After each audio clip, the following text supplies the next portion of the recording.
Bonjour à tous les abonnés d'Ouvajab Média. Merci de nous retrouver sur notre page Facebook. Nous recevons ce matin Madame Antoinette Rossia, épouse Méo, militante du FPI, mais surtout représentante de l'ONG Solidarité Ouai. Elle a été arrêtée en août 2016 et inculpée pour atteinte à la sûreté de l'État. Depuis le jeudi 4 mai, elle bénéficie d'une mise en liberté provisoire ordonnée par la chambre d'accusation de la Cour d'appel. Bonjour Madame. Bonjour monsieur. Comment est-ce que vous vous portez après 10 mois passés à la maison d'arrêt et de correction d'Abidjan? Je me porte très bien. D'accord. Maman, vous allez vous présenter. Qu'est-ce que vous faites dans la vie? Je suis ménagère, vendeuse de vivriers. Vous êtes ménagère, vendeuse de vivriers. Vous vendez quoi exactement?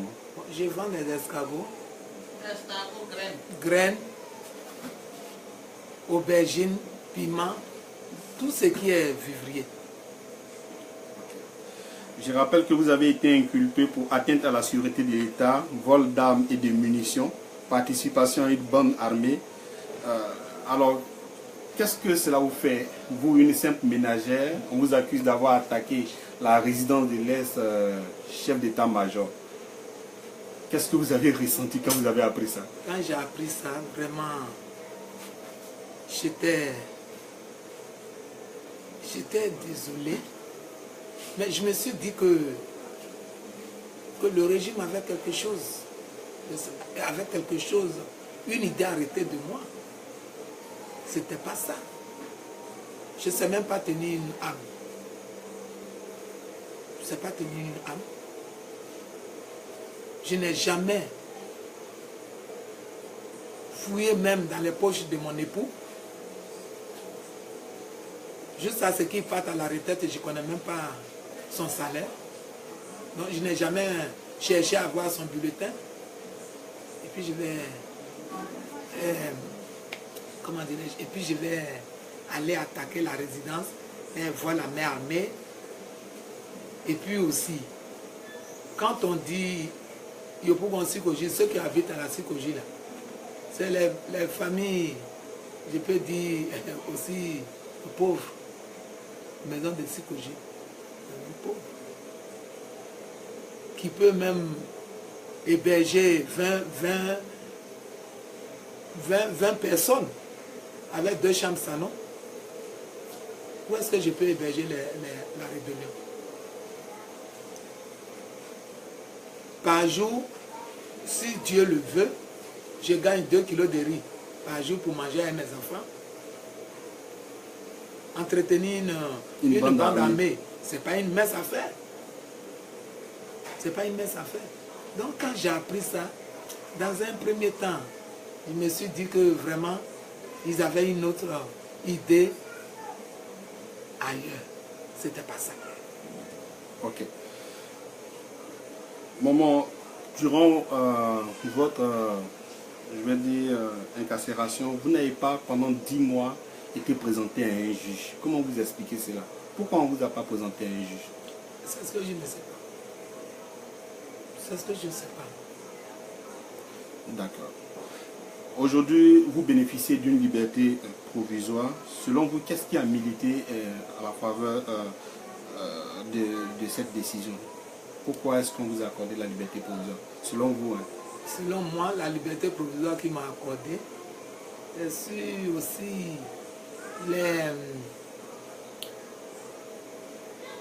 les délits qui m'ont attribués. Les gens se sont levés pour dire ça, c'est incroyable. Une ménagère et qui habite de surcroît, qui n'a jamais travaillé dans l'administration pour avoir 5 francs. Et les gens se sont levés pour me défendre. Les organisations des droits de l'homme, telles que Amnesty International. Amnesty International, le directeur de l'Amnesty International de l'Afrique,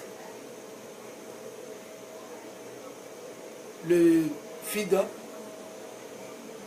la solidarité Ouai, l'ONG Solidarité Ouai, qui ont dit que non, c'est pas ça. Les femmes de l'Afrique, les Africaines, mes soeurs africaines, les patriotes de la diaspora, de la Côte d'Ivoire, les gens se sont levés pour que vraiment la vérité éclate. Une femme qui va aller faire un coup d'État, c'est atteinte à la sûreté de l'État, et attaquer la résidence de l'ex-chef d'État-major. Oh, ce jour-là, moi j'étais à Abidjan. Parce qu'ils m'ont dit que c'est le 20 février, ça s'est passé. J'étais à Abidjan. Je ne connais pas la route de Séguéla. Je ne connais même pas où se trouve la route de Séguéla. Et puis je vais connaître la résidence du chef d'état-major. Donc vraiment... Okay. Je rappelle aussi que vous êtes la représentante de l'ONG Solidarité Ouai. Qu'est-ce qui fait la particularité de cette organisation? Parlez-nous un peu de l'ONG Solidarité Ouai. Okay. L'ONG Solidarité Ouai vient en aide à nos parents Ouai, nos soeurs Ouai, qui ont perdu leur mari, à les aider. S'ils sont malades, on va les aider. C'est ça qui fait que c'est la solidarité Ouai. Et la solidarité Ouai, vraiment le peuple Ouai a souffert. Souffert dans cette... depuis 2002. Donc nous avons créé la solidarité Ouai aussi. Pour aussi recenser les victimes. C'est pour cela. L'ONG Solidarité Ouai, dont je représente en Côte d'Ivoire, a déposé une plainte. Une plainte à la CPI. À la CPI. Et c'est ça. Voilà, donc au niveau de cette ONG, vous recensez les preuves des victimes, ouais, c'est ça? Oui. Les victimes, oui. D'accord. Nous sommes informés de la plainte de l'ONG Solidarité qui réclame justice pour les Ouai qui ont été assassinés. On parle des 1000 Ouai assassinés en une seule journée et ceux qui ont été aussi assassinés, ceux qui étaient dans le camp de Niaïbli. Bon, voilà. Donc aujourd'hui, vous continuez toujours vos activités. Je suis sorti là, je vais continuer. Parce qu'il faut que justice soit rendue au peuple Ouai. Justice soit rendue au peuple Ouai avant d'aller à la réconciliation. La réconciliation doit passer par le peuple Ouai. Il faut que justice soit rendue. Maman, est-ce que c'est pas pour cette raison que vous avez été arrêté? Oh, moi, je pense que oui. C'est pour cette raison. C'est pour cette raison. À votre sortie de prison, vous avez vu, hein, vous avez levé le poing, vous avez fait le signe de la victoire. Ça veut dire que vous allez continuer vos activités et au sein du FPI et au sein de la solidarité. Est-ce que vous n'avez pas peur de retourner en prison? Ah, je n'ai pas peur.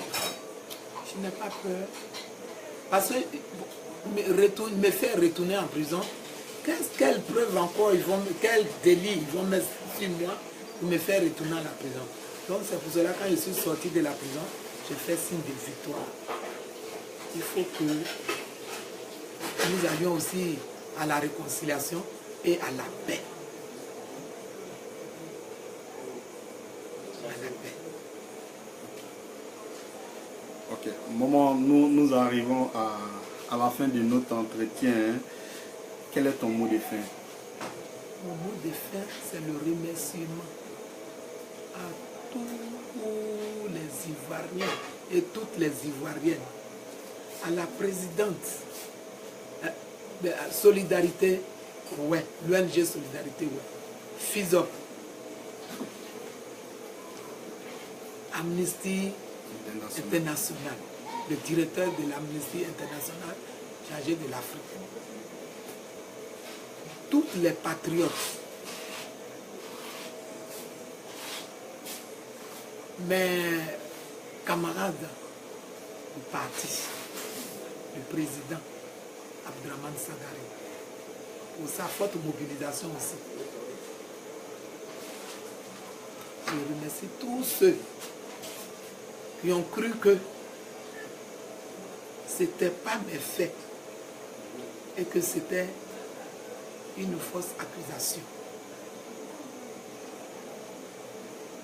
Je remercie ceux qui font les trucs sur le net. Ah, d'accord. Les cyberactivistes. Les cyberactivistes, je les remercie beaucoup. Beaucoup. Et que la vérité, seule la vérité peut nous amener à la réconciliation en Côte d'Ivoire.